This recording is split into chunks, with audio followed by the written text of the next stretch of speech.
इलिशी माछर सांग मैंने आज एक सिंपल रेसिपीटी बनैबा।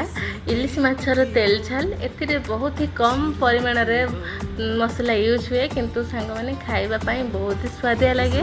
चलतु आरंभ कर।